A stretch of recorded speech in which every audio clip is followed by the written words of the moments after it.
Hello everyone, welcome to StudyIQ. My name is Dr. Mahipal Singh Rathod and in this video I will be discussing about Brexit. This has been one of the most discussed topic and most covered news item in the summer, and I hope that this video clarifies any doubts that you have about it. Before beginning, let me remind you that we have launched pendrive courses for hotel management and BBA along with the IBPS PO and clerk SSC CHSL examinations that have been available since long. You can call on this number or directly visit the website and order from there. Now let me start with what does this word Brexit mean? It is formed by joining two words, the B and R from Britain and exit. It means the exit of Britain from European Union or EU. So before getting to know what EU and Britain is, do you know actually what is Britain, what is England or what is UK?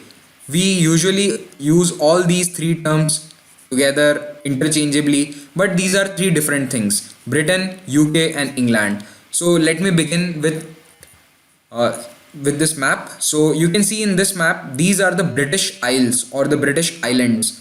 So this entire island, this is one island and it comprises of Scotland, England, the red colored portion, and finally Wales, the white colored portion here. This is Wales.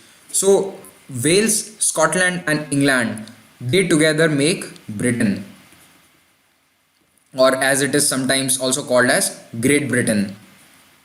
Then there is this small portion orange colored which is called Northern Ireland. This entire island is called Ireland, but it has two countries in it. The northern one is called Northern Ireland and the southern one is called just Ireland.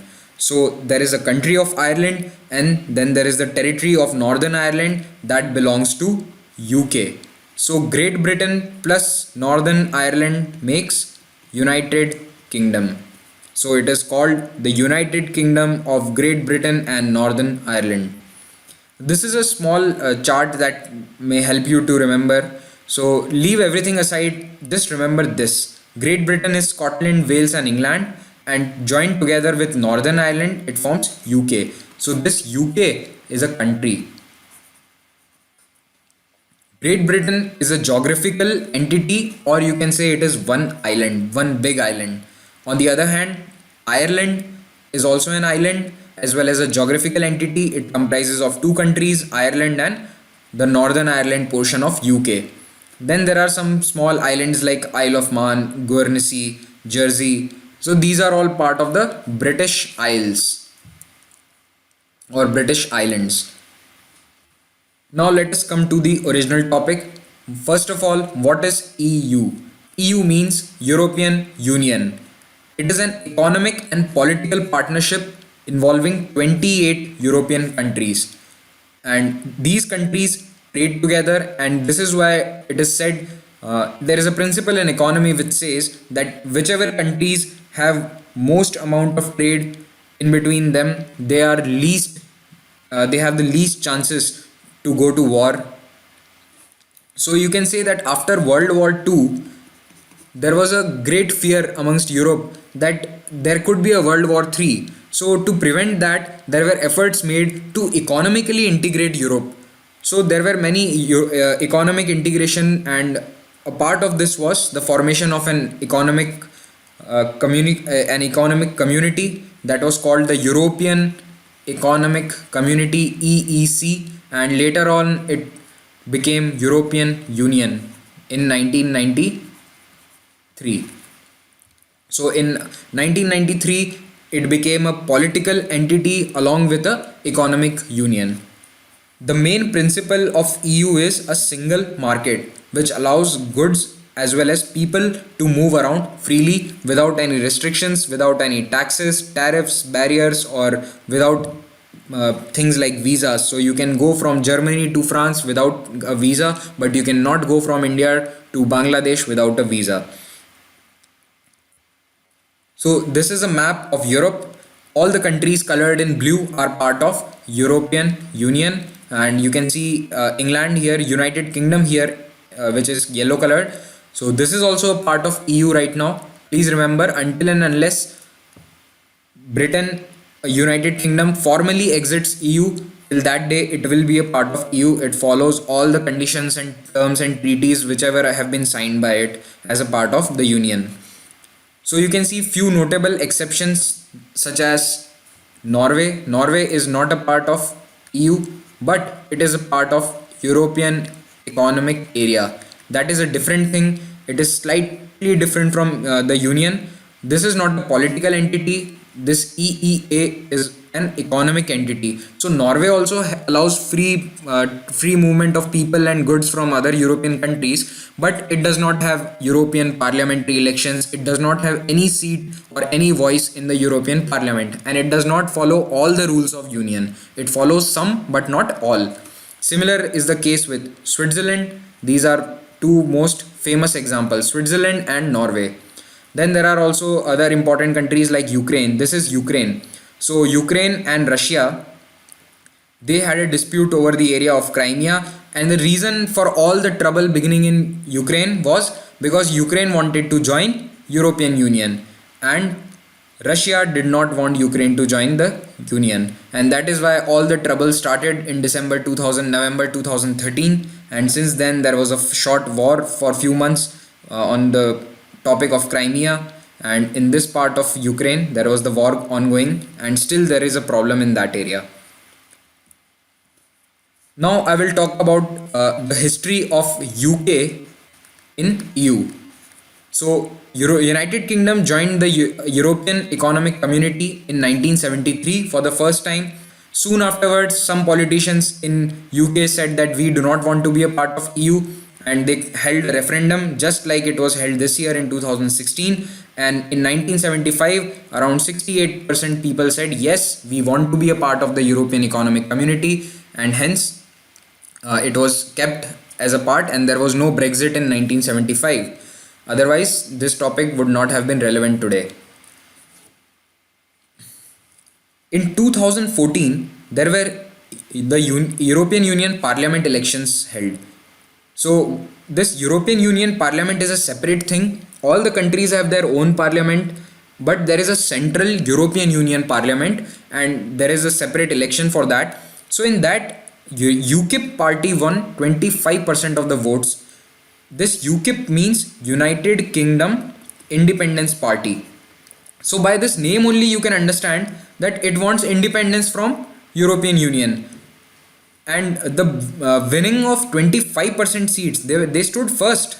They were first according to voter share in these elections, and they won 22 seats out of the 70 seats from United Kingdom. So that was a huge number for a small party. And suddenly there was this demand of segregation from European Union. It was not a sudden demand, it was going on since many years, but the main catalyst for 2016 referendum was this. Then in 2015 general elections, which were held for the UK Parliament, from which the government in UK was formed, there also they got 12% votes. They stood third overall, and this is huge because in UK there are only two large parties, the Conservatives and the Labour Party, and after that the UKIP stood third with 12% voter share.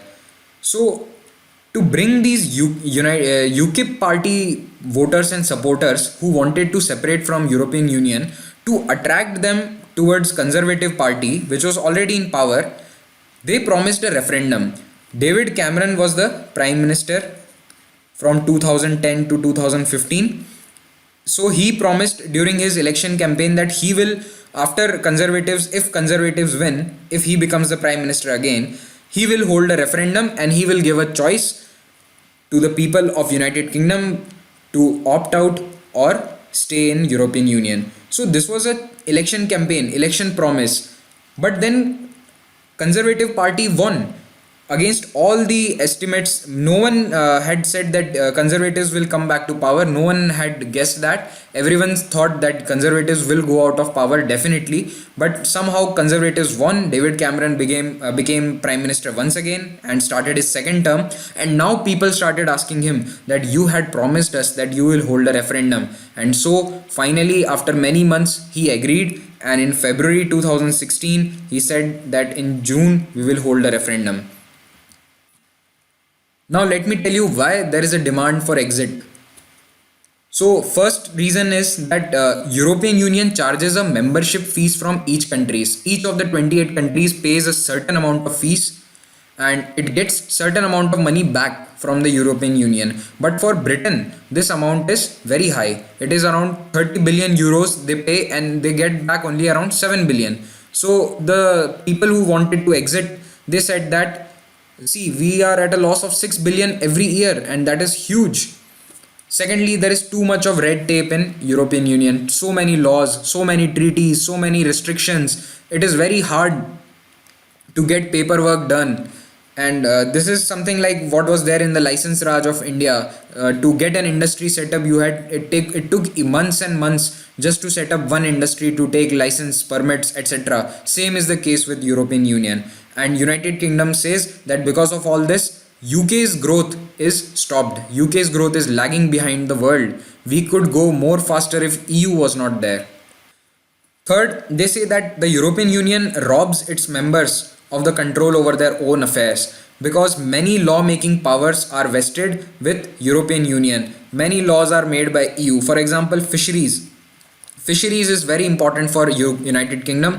It has a very long coastline, and fisheries, what the fishermen in United Kingdom say is that because the laws are made by EU, they are more favorable to other countries and not favorable to the fishermen of UK. So if UK was to make its laws independently, they would be more favorable to UK's fishermen, and hence they say that we should exit from EU. Then there is the issue of immigration, a very important and politically charged topic in United Kingdom. There is a lot of immigration, especially due to wars in Syria. Then there is a migration from poor Saharan countries, sub-Saharan countries in Africa. So many immigrants are turning to Europe, and they want to go to either Germany or the developed Scandinavian countries or Sweden or United Kingdom. United Kingdom is the most favorite, it's a favorite destination of all the immigrants. Everyone wants to go there, and UK does not want that. UK had 330,000 immigrants last year. They want this number to be around 1 lakh so that it is manageable. They say that this number is not sustainable for a long time. We cannot have so many people coming to the country. Finally, they say that Britain can reinvent itself like Singapore as a supercharged economy. It means that London already has huge financial markets, a very important position in the world, in the finance world. So once London has autonomy, London is independent from European Union, it can be a supercharged economy. It can develop faster, it can grow very fast. But on the other hand, what do the people who want to stay in EU they say? Let me just tell you a couple of leaders who were in support of this exit campaign. So Nigel Farage, he is the leader of UKIP. He was the leader of UKIP. And Boris Johnson, he's a conservative leader. He is the member of the ruling party, but still he wanted to leave European Union. And these were one of the two most visible and important leaders of the Leave campaign. Then there was a stay campaign. Stay campaign wanted to stay with EU. Now what do they say? They say that because we are a part of the union, it is easier for us to sell things to the union. 50% of the trade of United Kingdom is with EU. So they say we cannot let go of the union so easily. Next, they say that immigrants are beneficial for our economic growth because most of the immigrants are young, they are keen to work, and hence it is a proven fact that any economy which has young people in it will grow faster. So they say that UK has become a developed economy. It's very hard to find people to do manual labor like cleaning or other menial jobs, because educated people do not want to do these menial jobs. So it's better if we have immigrants. The services will become cheaper. Another thing is security. If you are a part of a 28 nation club, you will obviously be more secure. Just to give you an example, if there is ever a terror attack anywhere, the entire Europe shares information with each other. After the Paris attack, some people who had helped the terrorists, they went and hid in Netherlands. but then the Netherlands police caught them. So this is an example of the cooperation that European Union has. And apart from that, at the world level, if you are a group of 28 countries, you obviously have more bargaining power at any kind of conference, any kind of group like G20, G77, or any other grouping like United Nations.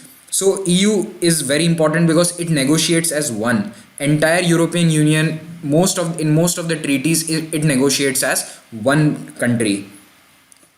Then businesses. All of the businesses and industrialists, they wanted to stay with Europe because according to them it is very easy to move money, people and products in between the countries if United Kingdom is part of the Union. But if it is not, then it will be very difficult. There will be restrictions, there will be trade barriers, etc. So these were the leaders who were in support of the stay campaign. David Cameron, he was the prime minister from 2010 to 2015, and then again for 1.5 years from 2015 to 2016. Then Theresa May, she was the home minister earlier. This is Theresa May. And Jeremy Corbyn, he is the leader of Labour Party, which is in opposition. So he is the opposition leader of United Kingdom. Even he was in support of staying. So you can see that the big leaders of the country are in favor of staying. So finally, as David Cameron had announced in February, a referendum was held on 23rd June. What is a referendum? A referendum is a vote in which everyone who is eligible to vote can take part, and it is an opinion poll. So the question asked in this referendum was whether UK should leave or remain in the European Union, and people were given two choices. One said stay, the other said leave. So you had to tick what you want. Do you want to stay or do you want to leave? The turnout was 72%. 72% is a very high number in any developed democracy, and around 30 million people turned out to vote. So as soon as the results came, the entire world was left in a shock because everyone expected the stay campaign to win easily. Although at the last stages there were some doubts, but for the entire period of 6 months from February to June when the campaigning was going on, no one had really thought or expected that the Leave campaign could win. But unexpectedly they got around 52% of the votes, and here you can see how happy Nigel Farage is on the day the result came. But there was a very peculiar thing. There was great regional disparity in the result. Let me show you in the map. Now red means leave and blue means stay. So you can see that entire Scotland wanted to stay in European Union. Not even a single constituency is red in Scotland. Northern Ireland, stay. Majority said stay. But here in England as well as Wales, both of these said that we want to leave. So you can see that out of the four parts of United Kingdom, Northern Ireland and Scotland, they wanted to stay together with the European Union, but England and Wales wanted to leave. Again in England there was a very peculiar thing. You can see this black outline, this is London. Entire London wanted to stay. Because of the businesses, as I have already explained, most of the businesses and financial markets are based in London, and so London overwhelmingly voted to stay in European Union. So you can see what a huge kind of disparity this is, and this is the reason that the entire world was shocked. I will explain later. But first, what were the immediate ramifications, immediate results of this referendum? First, David Cameron resigned after a few days. Theresa May became the new Prime Minister of UK. She is the only second woman Prime Minister of United Kingdom. The first one was Margaret Thatcher. This name is very important. You must remember a few names here. Okay, Theresa May can be asked in MCQ. Then Nigel Farage, the leader of UKIP party, that name is also important. He also resigned.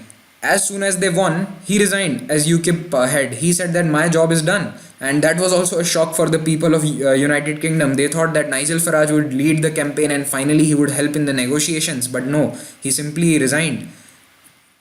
Then markets collapsed. The London Stock Exchange was at its lowest point in 30 years, more than 30 years. And throughout the world, stock markets collapsed. Even in India, the Bombay Stock Exchange fell quite a lot.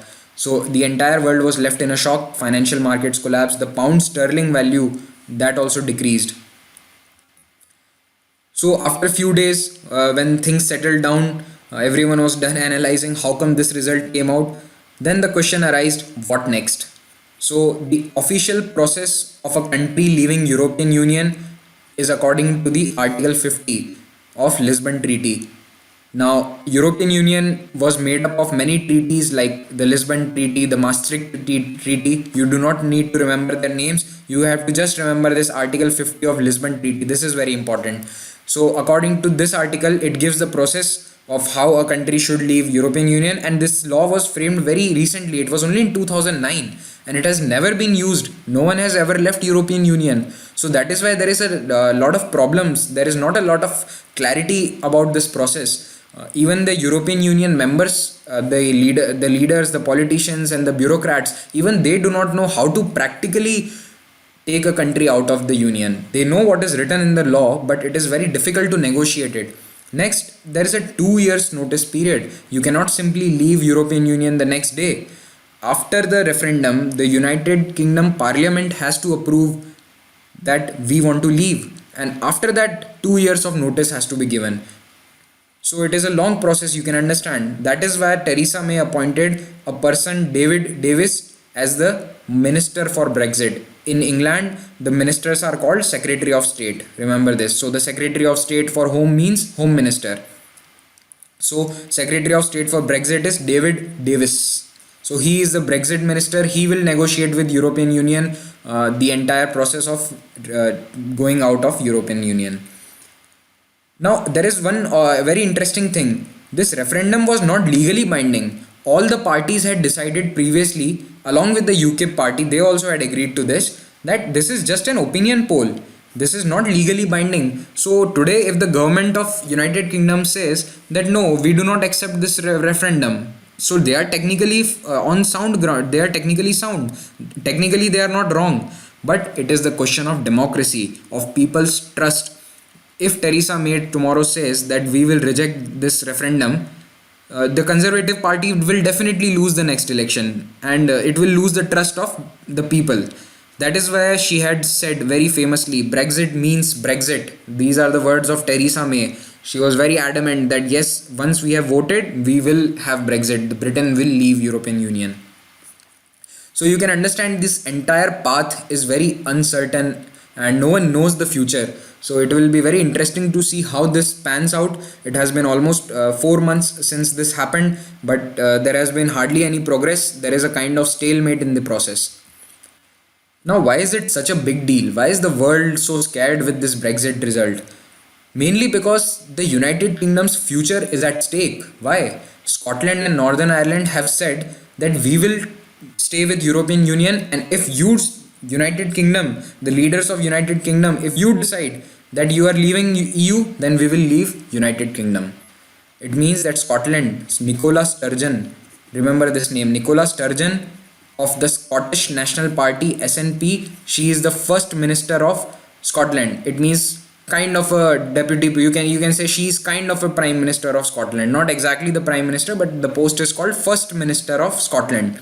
So she has clearly said that we will leave United Kingdom. So United Kingdom won't be united anymore. We will leave United Kingdom and we will go stay with European Union. Similar is the condition with Northern Ireland. Even their leaders have given such signals. There were also few people in London who said that since London wants to stay, we will make London an independent city-state. Although this was not very serious and this is impossible. Can Delhi tomorrow leave India and become an independent city-state? No. So, but still it is a very difficult thing because everyone in London, there is a feeling, general feeling that we are not compatible in this matter. We are not compatible with the other parts of England. So we want to stay with Scotland. We are with Scotland and Northern Ireland in this. So this is a very difficult situation for United Kingdom. It is its political future is at stake.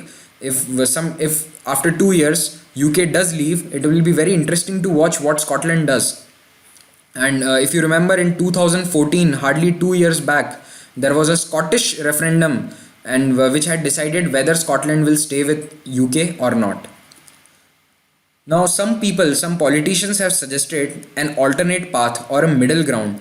They say that leave EU, leave the Union, but keep stay as a part of the European Economic Area or EEA. As I told you earlier, that EEA is a special group where the countries which are not a part of the Union, they also can be a member here. For example, Norway and Switzerland, and you can have all the similar trade facilitation policies. All the movement of goods and people and trade is possible without any barriers, without any taxations, and without any visas. But you do not have any say, you do not have any vote in the European Parliament. So United Kingdom will not have a say in making the laws, but they will have this free movement of goods and trade. But other countries of European Union will be very reluctant to give this status to UK. So let's see how this works out in the future. Lastly, I will discuss what will be the impact on India. So first of all, it is a very sad day for India if UK ever leaves the European Union, because we have a very close ally in England. England has always stood by India in the European Union in all the negotiations with respect to various treaties and various agreements. Also, there is a big deal which is going to be signed. It is called the India EU Free Trade Agreement, and this FTA deal is under negotiation right now. And if UK leaves it, that it will be a huge blow to the talks as well as the FTA itself. Finally, all the Indian companies, they consider UK as a gateway to Europe, because the language spoken there is English. It is easier to establish business over there. There are already many Indian companies working there. Financial markets are based in London. Many financial facilities are available. So it is very easy to set yourself up in London and then move to other countries like Germany, France. And this will be difficult now. Now companies like Infosys, they will have to establish their own different wings in countries like Germany or France, wherever they decide. So they will have to hire special people who speak German, who speak French. They will have to buy property, buy offices there. So you understand why companies are against this Brexit. Then United Kingdom will look for new markets. As I told you that 50% of UK's trade is with EU, but it is expected to go down after Brexit. So then they will look for new markets, and we will provide them a new market, and it will be beneficial to India and other countries in Asia as well. Now pound fell right after the Brexit referendum, and the entire stock exchange fell. So this was a negative impact, and even in India the Bombay Stock Exchange fell, the National Stock Exchange value fell. So we cannot be sure right now whether in the long run it will be a negative or a positive thing for India. There are different opinions in this regard. IMF and World Bank say that for the entire world, Brexit is a negative thing. They estimate that 0.5% growth there will be a dip of 0.5% in the entire world's growth if Brexit happens. So this is a big number. 0.5% at world level is huge. And also many other financial agencies think that it is a negative fallout, but there are many other experts and economists that say that for India it is a positive thing, and maybe even for Britain it's a positive thing. Only time will tell which is true and what will be the actual outcome.